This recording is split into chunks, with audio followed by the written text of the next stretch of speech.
Hello friends, welcome to my YouTube channel track of science. मैं हूं इमरान आलम। तो आज हम लोग बात करने वाले हैं cell the unit of life के मोस्ट इम्पॉर्टेंट क्वेश्चंस पे। बिल्कुल न्यू क्वेश्चंस, बहुत ही बढ़िया क्वेश्चन, टॉप 60 यानी कि बेस्ट 60 क्वेश्चन आज हम लोग करने वाले हैं इसके लिए। तो ये बहुत ही इंपॉर्टेंट है हमारे नीट पॉइंट ऑफ व्यू से, और इसे हमें करना चाहिए बिल्कुल। तो आज हम यही शुरू करने जा रहे हैं cell the unit of life का most important questions, 60 most important questions आज हम इसमें करने वाले हैं इस सीरीज में। तो चलिए शुरू करते हैं।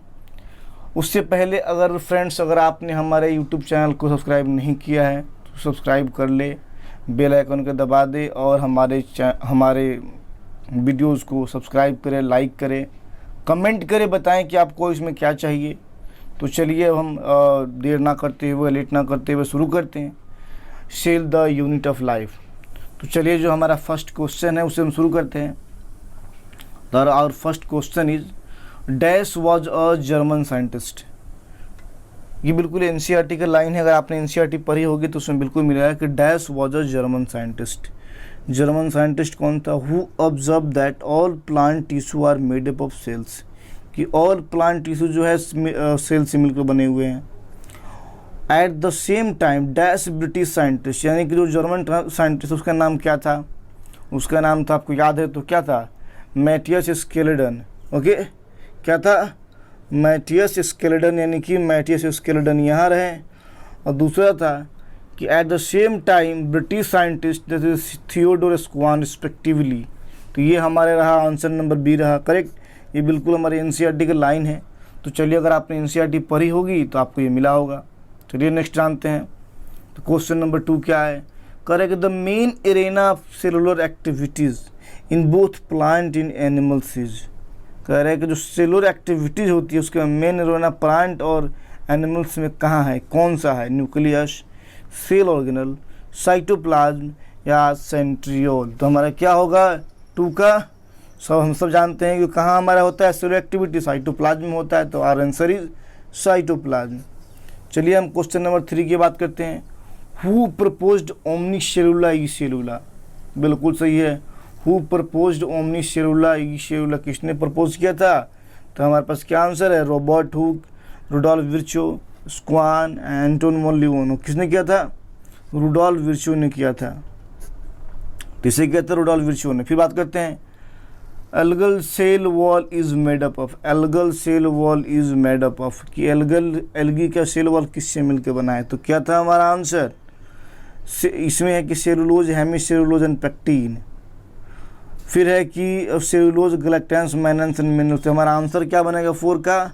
Cellulose, गैलेक्टेंस, minus and minerals. यही है हमारा एल्गिल सेल कंपोनेंट, कि एल्गी इसी का सेल वॉल इसी से मिलकर बना हुआ है इसका। फिर हम बात करते हैं क्वेश्चन नंबर नेक्स्ट यानी कि 5।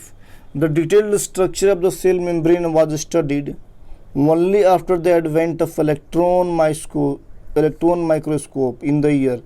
यानी कि इलेक्ट्रॉन माइक्रोस्कोप किस ईयर में क्या हुआ था? एडवेंट हुआ था, यानी कि उसे डिस्कवर किया गया था। किस में? 1931, 1913, 1950, 1973। किस में हुआ था 5 नंबर का? तो हमारा ऑप्शन नंबर 1953 नंबर ऑप्शन हो जाएगा। फिर बात करते हैं क्वेश्चन नंबर 5 की। क्वेश्चन नंबर 5 जो हमारा क्या है, 6 की। क्वेश्चन नंबर 6 क्या है? Depending upon the dash membrane protein can be classified as integral और peripheral. Depending upon the dash, किसके ऊपर डिपेंड्स हैं? Membrane protein can be classified, जो क्लासीफाई किया गया है इंटीग्रल और पेरिफेरल में। साइज और sedimentation rate, ease of extraction या मॉलिक्यूलर वेट, किसके डिपेंड पे? 6 नंबर है क्या होगा हमारा? Ease of extraction. Ease of extraction के बेसिस पे इसे इंटीग्रल और पेरिफेरल में डिवाइड किया गया है। चलिए शुरू करते हैं क्वेश्चन नंबर नेक्स्ट, यानी कि क्वेश्चन नंबर 7 हमारा। आइए देखते हैं क्या क्वेश्चन नंबर 7 कह रहा है कि an improved model of the structure of cell membrane was proposed by Singer and Nicolson. तो हमें मालूम है कि सिंगर और निकोलसन ने दिया था, लेकिन कब दिया था और उसका नाम, उसके नेम क्या था? उस मॉडल का नेम क्या था? कब दिया था? उस मॉडल का नेम क्या था? तो हमारा फर्स्ट आंसर है 1959 फ्लूइड मोज़ाइक मॉडल। सेकेंड है 1900 lipoidal model, 1938 unit membrane model and 1972 the fluid mosaic model. तो क्या था हमारा 7 का आंसर? बिल्कुल सही समझे आप, 1972 फ्लूइड मोजाइक मॉडल। ये इधर 1972 है, इधर फ्लूइड मोजाइक मॉडल। फिर बात करते हैं नेक्स्ट क्या है क्वेश्चन नंबर 8 में। क्वेश्चन 8 कह रहा है कि according to fluid mosaic model the quasi fluid nature of dash enables lateral movement of dash within the bilayer, overall bilayer. This ability to move within the membrane is measured as its dash। तो क्या हो जाएगा, चलिए देखते हैं। तो हमारा 8 number है क्या, फर्स्ट में है कार्बोहाइड्रेट, फिर है protein, lipid, protein, fluidity and selectively permeable. तो क्या हो जाएगा 8 नंबर में हमारा, यानी सबसे पहले हो जाएगा कि Kashi fluid nature of proteins किसके हो जाएंगे, Kashi fluid nature of lipid, यहाँ हो जाएगा लिपिड हमारा,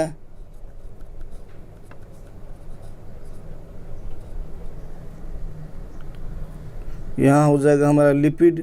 फिर हो जाएगा क्या, यानी कि यहाँ हो जाएगा लैटरल मूवमेंट ऑफ प्रोटीन।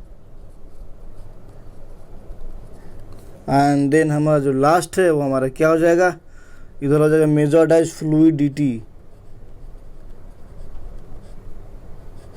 ठीक है, तो ये रहे हमारे।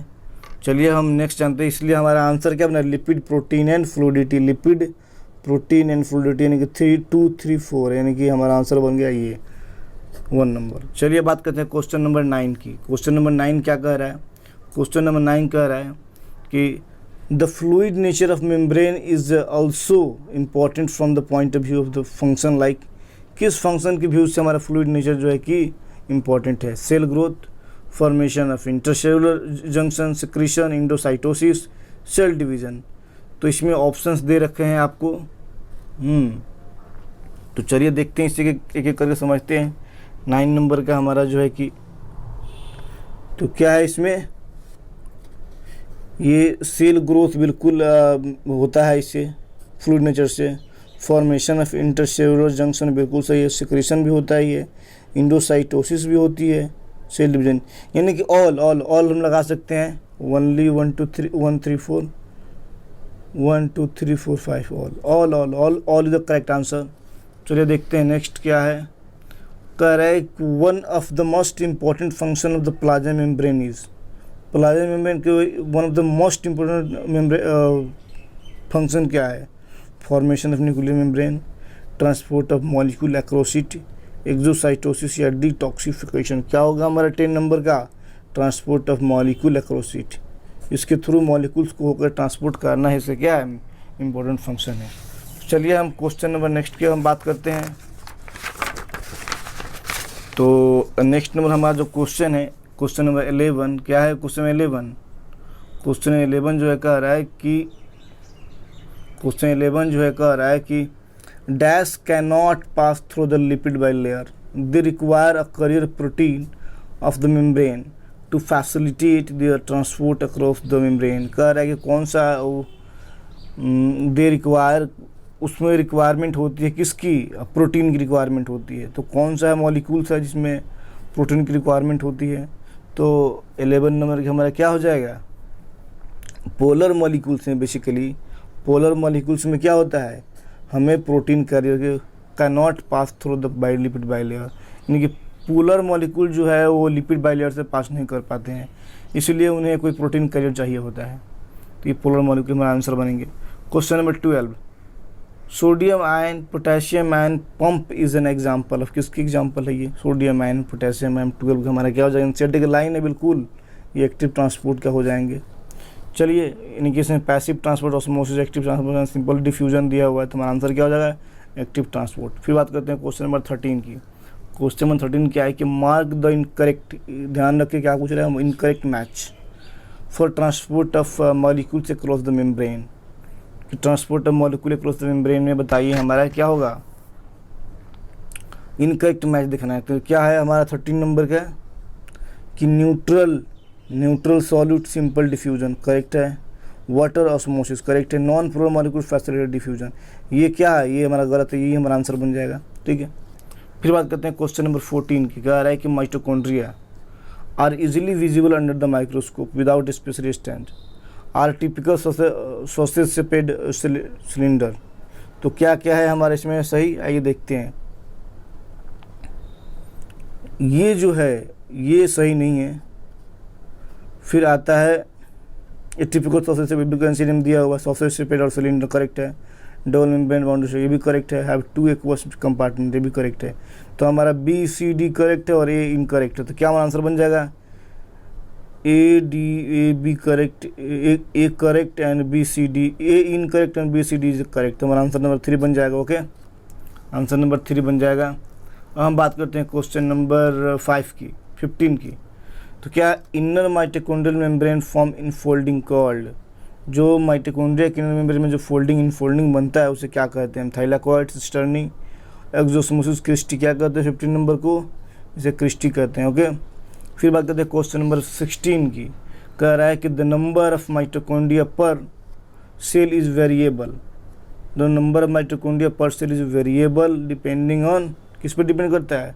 Size of cell, shape of cell, physical activity of cell. तो 16 नंबर क्या होगा? Physical activity of, physiological activity of cell, कि सेल कितना एक्टिव है, कितना काम करता है, वर्क करता है, उस पर डिपेंड करता है उसका माइटोकॉन्ड्रिया। चलिए क्वेश्चन नंबर 17 की हम बात करते हैं। डायमीटर ऑफ गोल्जी सिस्टर्नीज, कि गोल्जी सिस्टर्नी की डायमीटर कितनी होती है? 0.5 micrometre to 1 micrometre, 0.2 micrometre to 1 micrometre, 1 to 4.1 and 10 to 50 nanometre. तो क्या हो जाएगा हमारा 17 नंबर का? 0.5 to 1 माइक्रोमीटर। फिर एक नेक्स्ट क्वेश्चन है कि Golgi complex has fixed number of cisternae, varied number of cisternae, 1 cisternae in higher plants, convex trans face and convex cis face, concave cis face cisternae. क्या हो जाएगा 18 नंबर का हमारा? 18 नंबर का हमारा क्या हो जाएगा? Varied number of cisternae. उसमें कई सारे सिस्टर्नी पाया जाता है, वैरिड नंबर है 18 के 2। फिर बात करते हैं क्वेश्चन नंबर 19 का। कह रहे हैं कि which cell organelle divides the intracellular space into 2 distinct compartment, luminal inside and extraluminal cytoplasm, compartments। किस सेल ऑर्गेनल में होता है कि intracellular space into 2 distinct compartment, luminal and extraluminal में किस में जाता है? Golgi body, mitochondria, endoplasmic reticulum और लाइसोसोम। किस में होता है? तो हमारा 19 नंबर के क्या हो जाएगा? एंडोप्लाज्मिक रेटिकुलम में होता है ये। चलिए बात करते हैं क्वेश्चन नंबर नेक्स्ट की, यानी कि नेक्स्ट हमारा क्या हो जाएगा? 20 नंबर क्वेश्चन। तो 20 नंबर क्वेश्चन क्या है देखते हैं। तो 20 नंबर क्वेश्चन जो क्या है हमारा, which one of the following is not component of endomembrane. Endomembrane के इसमें से कौन कंपोनेंट नहीं है? तो इंडोमेम्ब्रेन के लिए एक छोटा सा फॉर्मूला होता है GERL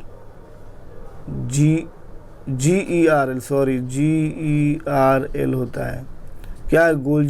Golgi body, endoplasmic reticulum और साथ में होता है एंडोप्लाज्मिक रेटिकुलम, लाइसोसोम।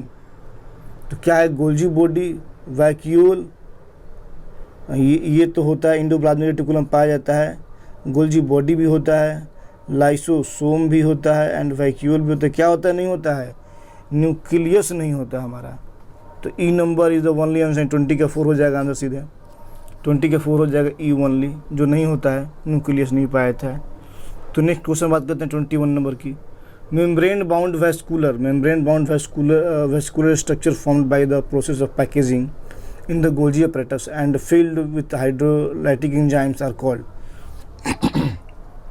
किसमें हाइड्रोलाइटिक एंजाइम्स पाए जाते हैं? Basically vacuole, transitional vesicle, lysosome and centrosome. किसमें होता है? 21 के हमारे क्या हो जाएगा? लाइसोसोम में होते हैं एंजाइम्स, इसीलिए इसको सुसाइडल बैग भी कहते हैं। फिर बात करते हैं 22 नंबर को क्वेश्चन की। क्या है इसमें? इसमें है कि granular structure first observe under the electron microscope dense particle by George Palade के द्वारा किया गया था। Common composed of RNA and protein not surrounded by any membrane. तो कह रहा है कि कौन सा सेल ऑर्गेनली है जो कि इस सब इसके फीचर्स हैं। तो क्या हो जाएगा हमारा 22 का ये जो है कि राइबोसोम्स के लिए। नॉन मेम्ब्रेन कौन, राइबोसोम ही होता है। जॉर्ज प्लाटन ने जिसे दिया था ये भी इस राइबोसोम के बारे में कह रहा है। तो फर्स्टली अबाउट द राइबोसोम्स के बारे में बात कर रहा है, तुम्हारा आंसर राइबोसोम हो जाएगा। चलिए नेक्स्ट बात करते हैं क्वेश्चन नंबर नेक्स्ट की, यानी कि हमारा क्वेश्चन नंबर 23 की। जो क्वेश्चन नंबर 23 है वो क्या है कि कह रहा है कि eukaryotes have 80 S while the prokaryotes have 70 S ribosomes in cytoplasm। Here S explains।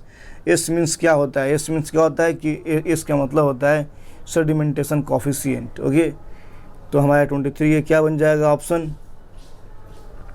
Sedimentation coefficient and measure of density, measure of size. बिल्कुल सही, इससे हमारा साइज मपता है एंड डेंसिटी की मालूम होती है। तो ABC ऑल आर करेक्ट, यानी कि हमारा आंसर नंबर 4 बन जाएगा। ओके, तो बात करते हैं क्वेश्चन नंबर 24 की। क्वेश्चन नंबर 24 जो है क्या है कि इन RNA, R stand for, RNA में R का मतलब क्या होता है, क्या होता है R का मतलब 24 का हमारा R का मतलब राइबोसोमल होता है। चलिए क्वेश्चन नंबर 25 की बात करते हैं। Find incorrect statement, incorrect statement बताना है हमें with regard to centrosome, centrosome के रिगार्ड और सेंट्रो के रिगार्ड में इनकरेक्ट बताना है। A number, centrosomes are surrounded by amorphous pericentriolar material. In centrosome, both centriole lie parallel to each other and which each has an organization like the cartwheel. Centrioles are made up of 9 unevenly spaced peripheral fibrils of tubulin, and the hub of the central proteinaceous part of centriole and the proteinaceous radial spoke connect hub to the peripheral। क्या करना है, incorrect हमें find करना है। तो क्या हो जाएगा हमारा 25 का हमारा जो बेसिकली है वो क्या हो जाएगा, इसमें से ये the centriole is lie parallel, ये गलत है हमारा। क्या centriole are made up of, ये सेंट्रियोल नहीं, ये जबकि माइक्रो बॉडीज की बात कर रहा है और वो जो हमारा होता है ट्यूबुलिन प्रोटीन का बना हुआ, तो ये इसमें नहीं हो सकता। तो ये हमारा दोनों क्या हुआ, रॉन्ग होगा। तो हमारा आंसर क्या बन गया, B और C। फिर बात करते हैं क्वेश्चन नंबर 26 की। क्वेश्चन नंबर 26 जो है क्या है, can elaborate network of the filamentous proteinaceous structure present in the cytoplasm which helps in the maintenance of cell shape. Cell shape को कौन मेंटेन करता है, endoplasmic reticulum, plasmalemma, ribosome, cytoskeleton. कौन करता है, 26 का हमारा क्या हो जाएगा, साइटोस्केलेटन करता है। तो चलिए अब बात करते हैं क्वेश्चन नंबर 27 की। Carotenoid pigment are found in, कि कैरोटिनॉइड पिगमेंट्स कहाँ पाए जाते हैं, क्रोमोप्लास्ट, क्लोरोप्लास्ट, ल्यूकोप्लास्ट। तो किस में होता है 27 नंबर की, यानी क्रोमोप्लास्ट और क्लोरोप्लास्ट दोनों में पाया जाता है। तो ये 1 और 2।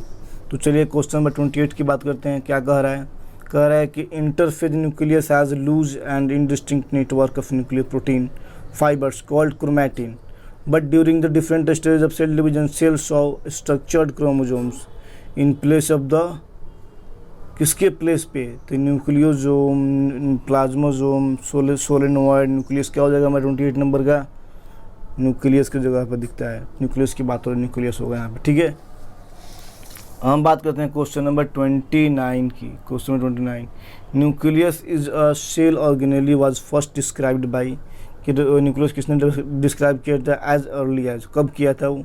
तो क्या हमारा 29 का आंसर क्या बनेगा, Robert Brown 1831, Robert Brown, and here is the 1831। Okay, next है 30 नंबर क्वेश्चन की। Term chromatin was given by Flemming after staining of nucleus with dash dyes, किस डाइज से उसको न्यूक्लियस को कलर किया गया था। 30 का हमारा क्या हो जाएगा, बेसिक डाइज। ओके, ध्यान रखिएगा। नेक्स्ट क्वेश्चन क्या है कि space between parallel nuclear membrane is called, space between parallel nuclear membrane is called perinuclear space, which is, कितनी डायमीटर होती है उसकी, कहने का मतलब ये है कितनी होती है, 1050.1 to 0.4 and 1050 angstrom, 10 to 50 angstrom 1 to 4 nanometre. तो क्या हो जाएगा हमारा 31 का बेसिकली हमारा हो जाएगा 10 to 50 nanometre.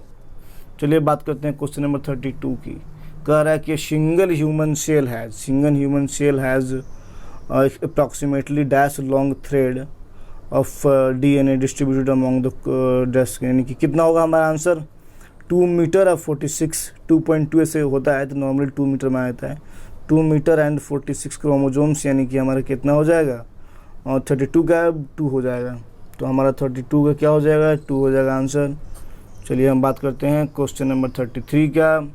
Important site of for formation of glycoprotein and glycolipid कौन सा होता है, vacuole, Golgi apparatus, plastid, lysosome, कौन सा होता है बताइए। 33 का हमारा आंसर हो जाएगा गोल्जी अपैरेटस। ओके, चलिए क्वेश्चन नंबर 34 की बात करते हैं कि peptide bond synthesis in cytoplasm of sale tax place, कि साइटोप्लाज्म में पेप्टाइड बॉन्ड कहाँ बनता है, क्लोरोप्लास्ट, माइटोकॉन्ड्रिया, क्रोमोप्लास्ट, राइबोसोम, कहाँ बनता है 34 का, तो हमारा 34 का आंसर बन जाएगा राइबोसोम्स में बनता है, क्योंकि राइबोसोम ही प्रोटीन का सिंथेसिस करता है और हमारा पेप्टाइड बॉन्ड कहाँ प्रोटीन में बनता है। तो चलिए हम बात करते हैं नेक्स्ट 35 नंबर क्वेश्चन की। 35 नंबर क्वेश्चन में क्या है कि an in you bacteria a cellular component that resembles eukaryotic cell, और cellular component that resembles eukaryotic, कौन सा इसमें सेलुलर कंपोनेंट है जो कि यूकैरियोटिक सेल को रिजेंबल करता है, plasma membrane, nucleus, cytoskeleton, cell wall. 35 का हमारा आंसर क्या हो जाएगा, प्लाज्मा मेम्ब्रेन। चलिए क्वेश्चन बात करते हैं 36 नंबर क्वेश्चन की। Basic unit of life is, basic unit of life क्या होता है हमारा, बिल्कुल सही समझे हैं, बेसिक यूनिट ऑफ लाइफ हमारा क्या होता है, सेल होता है, बिल्कुल सही है। चलिए हम क्वेश्चन नंबर नेक्स्ट बात करते हैं। तो नेक्स्ट क्वेश्चन जो हमारा है क्वेश्चन नंबर 37 है। 37 क्या कह रहा है कि cristae are found in, cristae कहाँ पाया जाता है, क्रिस्टी आर फाउंड इन कहाँ पाया जाता है, क्रिस्टी हमारा Golgi apparatus, endoplasmic reticulum, both and mitochondria. तो क्रिस्टी वेयर इज फाउंड, तो 37 में क्या हो जाएगा, माइटोकॉन्ड्रिया में क्रिस्टी होता है, ध्यान रखिए। चलिए नेक्स्ट बात करते हैं 38 नंबर क्वेश्चन की। कह रहे हैं कि physiochemical approach to study and understand living organism is called, physiochemical approach to study living organism is called physiochemical biology, reduction fundamental biology, biochemical biology, क्या कहते हैं इसे। 38 का हमारा क्या हो जाएगा, इसे रिडक्शनिस्ट बायोलॉजी कहते हैं, रिडक्शनिस्ट बायोलॉजी। ओके, चलिए नेक्स्ट बात करते हैं क्वेश्चन नंबर 39 की। Which of the following scientists explained that cell divided and new cells are formed from pre-existing cell, किसने बताया था कि जो हमारा सेल है वो प्री एग्जिस्टिंग सेल से फॉर्म करता है, Schwann, Schleiden, Rudolf Virchow and Robert Hooke, किसने बताया था 39 का रुडोल्फ विर्चो ने बताया था। चलिए आगे बढ़ते हैं 14 नंबर का। 14 नंबर क्या है कि which of the following scientists give the cell theory final shape, cell theory को फाइनल शेप किस साइंटिस्ट ने दिया था, Leeuwenhoek, Schleiden, Schwann, Robert Hooke and Rudolf Virchow, किसने दिया था 40 का, रुडोल्फ विर्चो ने दिया था। चलिए आगे बात करते हैं नेक्स्ट क्वेश्चन की, यानी कि क्वेश्चन नंबर 41 की। तो क्या है, कह रहा है कि which among the following is not a function of mesosome, इनमें से मेसोसोम का फंक्शन कौन सा नहीं है, not a function of mesosome. ठीक है, synthesis of food, help in cellular formation, help in DNA application, distribution of DNA in daughter cell, क्या हो जाएगा, ये हमारा किस काम आता है मेसोसोम, 41 का इस काम में फूड सिंथेसिस में नहीं आता, बाकी तीनों में आता है। ठीक है, चलिए बात करते हैं क्वेश्चन नंबर 42 की। कह रहा है 42 नंबर की, in prokaryotes like cyanobacteria besides mesosome other membrane extension into cytoplasm, कह रहा है कि प्रोकैरियोट लाइक साइनोबैक्टीरिया में मेसोसोम को छोड़ करके other membrane extension into cytoplasm कौन सा है, गर्ल यानी कि endomembrane system, chromatophores, ribosomes and mitochondria, क्या होगा हमारा 42 का आंसर, 42 का हो जाएगा क्रोमैटोफोर्स हो जाएगा, ये भी एक्सटेंशन है। तो बात करते हैं क्वेश्चन में 43 की, क्या है कि regarding to inclusion bodies find out the incorrect statement, inclusion body के लिए हमें इनकरेक्ट स्टेटमेंट फाइंड करना है, तो क्या हो जाएगा हमारा इनकरेक्ट स्टेटमेंट, तो इनकरेक्ट स्टेटमेंट हमारा क्या हो जाएगा कि it is site of food storage, it is single membrane bounded, they live freely in cytoplasm, they may be prokaryotic and eukaryotic, तो क्या हो जाएगा हमारा 43 का आंसर, 43 का it is a single membrane bounded, ये सिंगल मेम्ब्रेन बाउंडेड होता है माइक्रोबॉडीज। ठीक है, इंक्लूजन बॉडी। तो हम बात करते हैं क्वेश्चन नंबर 44 की। तो 44 नंबर क्वेश्चन क्या है, कह रहा है कि in plasma membrane human erythrocyte which is the following in ratio of protein and lipids. Okay, human erythrocyte में प्रोटीन और लिपिड के क्या रेशियो होता है, क्या होता है प्रोटीन और लिपिड का रेशियो, 50-50, 60-40, 50-40 क्या होता है? 44 का हमारा आंसर क्या हो जाएगा? 52 और 40 होता है बेसिकली ऐसे।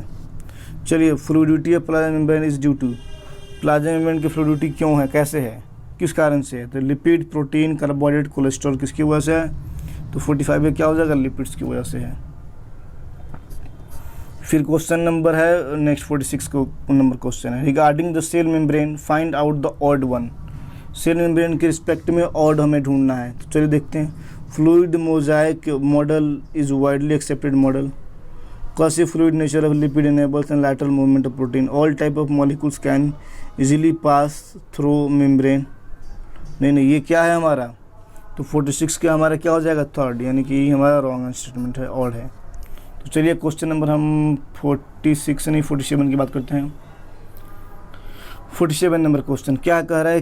कि which type of solute may move across plasma membrane from higher to lower concentration along the concentration gradient without help of the transmembrane protein, positively चाहे निगेटिवली चाहे neutral solute any of the above. क्या हो जाएगा 47 का हमारा? Neutral solute होते हैं, जहाँ पे हमें without help of transmembrane protein की ट्रांसपोर्ट होती है। चलिए बात करते हैं क्वेश्चन नंबर 48 की। क्या है? कह रहा है कि select out of wrong statement, इनमें से रॉन्ग स्टेटमेंट सेलेक्ट करना है। तो क्या आ जाएगा हमारा wrong statement? Neutral solute can move according to the concentration gradient, non probable, सही है। Water can also move according to the concentration gradient across non probable, ये भी सही है। Non probable molecules can not pass through the non lipid lipid, ये गलत है, यही हमारा क्या हो जाएगा? रॉन्ग स्टेटमेंट हो जाएगा। चलिए बात करते हैं क्वेश्चन नंबर 49 की। 49 क्वेश्चन जो है क्या कह रहा है कि which of the following is not a function of cell wall. Cell wall का कौन सा फंक्शन नहीं है? Protection from mechanical damage and infection function है। तो क्या हो जाएगा हमारा 49 क्या? सेल टू सेल इंटरेक्शन, ये भी फंक्शन है, ये भी फंक्शन है। बैरियर टू अनडिजायरेबल मार्क, ये भी सही है। सिक्रीशन, ये नहीं है, तो हमारा आंसर क्या बन जाएगा? सिक्रीशन, 4 नंबर आंसर बन जाएगा। 50 नंबर क्वेश्चन की बात करते हैं। कह रहे कि which of the following component is not a constituent of algal cell wall. इनमें से कौन सा एल्गल सेल वॉल का कॉन्स्टिट्यूएंट्स नहीं है? तो क्या आ जाएगा 50 का हमारा? 50 है, क्या बन रहा है? हेमीसेलुलोज नहीं होता है, ठीक है, नॉट, तो हेमीसेलुलोज नहीं होता। चलिए नेक्स्ट बात करते हैं क्वेश्चन नंबर 51 की। क्वेश्चन 51 क्या है? कह रहा है कि which of the following constituent is right for endomembrane system. Endomembrane system के लिए कौन सही है? इंट्राप्लाज्मिक रेटिकुलम कॉम्प्लेक्स, ये हमारा इंट्राप्लाज्मिक रेटिकुलम, लाइसोसोम, वैक्यूल, यही 4 होते हैं इसमें इंडोमेम्ब्रेन सिस्टम में। चलिए बात करते हैं क्वेश्चन नंबर 52 की। कहते हैं regarding the endoplasmic reticulum which of the following statement is wrong. Endoplasmic reticulum के लिए कौन सा रॉन्ग है? तो इसमें से क्या हो जाएगा 52 का हमारा? रॉन्ग कौन सा है? तो रॉन्ग क्या हो जाएगा हमारा कि endoplasmic reticulum divide the intracellular space into 2 distinct compartment, तो करेक्ट है। Rough endoplasmic reticulum frequently observe selectively normal secretion, ठीक है। In animal steroidal hormones are synthesis in rough, नहीं ये गलत है, इसमें स्मूथ में होता है, तो यही हमारा रॉन्ग स्टेटमेंट हो गया। चलिए नेक्स्ट बात करते हैं हम क्वेश्चन नंबर 53 की। Golgi complex which of the following Golgi complex receives protein for modifications from rough endoplasmic reticulum at which phase? किस फेस पर हमको रफ endoplasmic reticulum के प्रोटीन मिलता है? Cis face, trans face, concave face and maturing face. तो 53 का हमारा क्या हो जाएगा? सिस फेस पे मिलता है। फिर बात करते हैं क्वेश्चन नंबर 54 की। क्या कहता है 54 में क्वेश्चन कि which of the following reasons explains best the close association of Golgi complex with endoplasmic reticulum, कि endoplasmic reticulum के साथ Golgi complex से कौन सा एसोसिएशन है? Explain best. Its enzyme works close to ER endoplasmic reticulum. It receives material from endoplasmic reticulum for packaging. It becomes active close to ER. All of the above। क्या हो जाएगा हमारा 54 का? It receives material from endoplasmic reticulum for packaging, बिल्कुल सही है, यही हमारा आंसर हो जाएगा। क्वेश्चन है 55 नंबर नेक्स्ट है। Which plant cells how much in plant cell how much volume of cell can be occupied by vacuole. कि वैक्यूल के द्वारा प्लांट सेल कितना स्पेस लिया जाता है, कितना जगह लेता है। क्या होता है 55 नंबर का हमारा आंसर क्या हो जाएगा, 90% अकेला वैक्यूल ले लेता है पूरे सेल का स्पेस का। फिर बात करते हैं क्वेश्चन 56 के, classification of plastids into chloroplast, chromoplast and leucoplast is based on, किसके बेसिस पे इसको क्या कहता है, क्लासीफाई किया जाता है, किसके बेसिस पे किया जाता है 56 नंबर की, पिगमेंट के बेसिस पे किया जाता है। चलो नेक्स्ट क्वेश्चन है 57 नंबर का, chloroplast of higher plant contain, higher plant में क्लोरोप्लास्ट में क्या होता है, only chlorophyll, only carotenoid, both chlorophyll and carotenoid या फाइकोबिलिन्स, क्या होते हैं। तो हमारा आंसर क्या था 57 नंबर का 3, बोथ क्लोरोप्लास्ट एंड कैरोटीनोइड्स। फिर क्वेश्चन है नेक्स्ट हमारा 58 नंबर का, regarding to cilia and flagella, regarding to cilia and flagella which of the following statement is incorrect, इसमें से इनकरेक्ट कौन है, cilia is a small, flagella is long, correct है ये तो।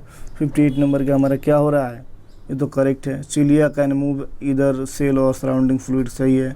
Flagella is responsible for movement of surrounding fluid, नहीं ये क्या है हमारा, ये इनकरेक्ट है। चलिए नेक्स्ट क्वेश्चन देखते हैं 59 नंबर क्वेश्चन क्या कह रहा है कि plasma membrane covering flagella and cilia surround of central core that is non and, क्या सेंट्रल कोर को क्या कहते हैं हम 59 में, तो हमारा क्या हो जाएगा, उसे कहते हैं एक्सोनिमा।